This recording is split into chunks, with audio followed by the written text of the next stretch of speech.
selamat datang di video sejarah kita hari ini. Assalamualaikum warahmatullahi wabarakatuh. Kami dari kelompok 3 izin memperkenalkan diri. Saya Arwajilan Hamdia, saya Zulika Fitrwanisi, saya Latifah, saya Wadarama.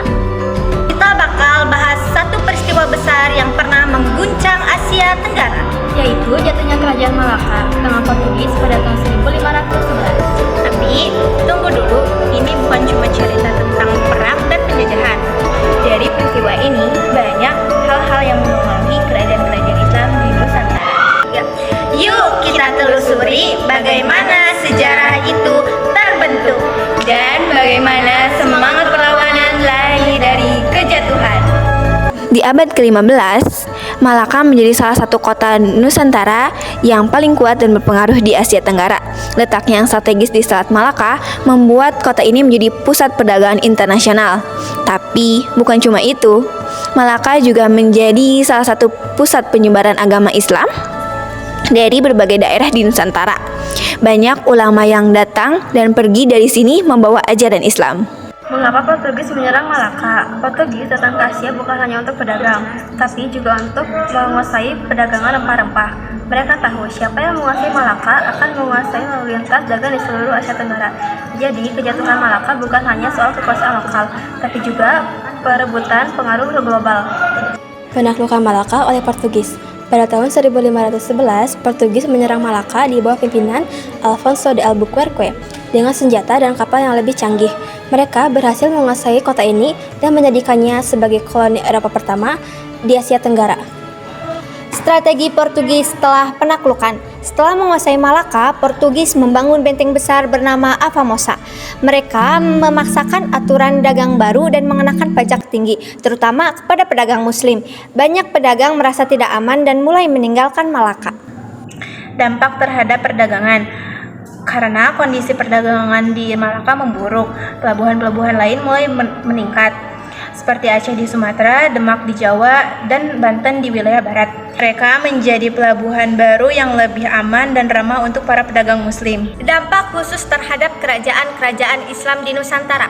1. Perpindahan pusat dagang dan Islam. Kerajaan-kerajaan Islam seperti Aceh, Demak, dan Banten menjadi penerus kejayaan perdagangan dan dakwah Islam setelah Malaka jatuh.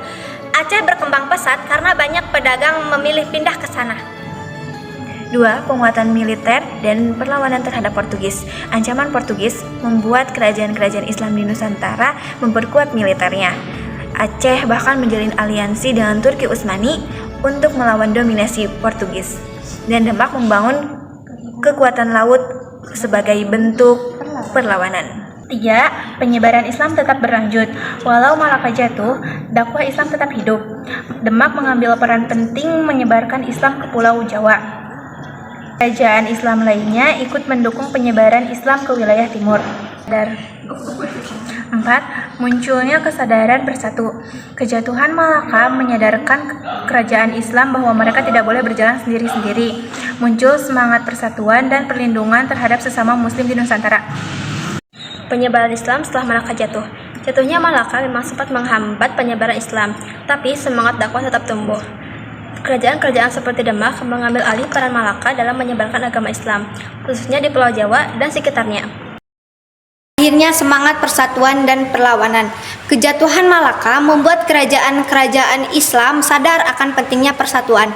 Mereka tidak tinggal diam, tetapi justru bangkit dan mulai menyusun kekuatan untuk menjaga identitas mereka, baik dari segi agama, ekonomi, maupun politik.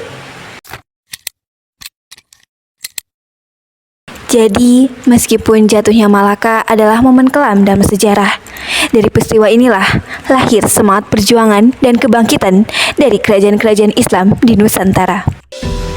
Sejarah tidak selalu soal kejatuhan. Kadang dari situlah kebangkitan dimulai.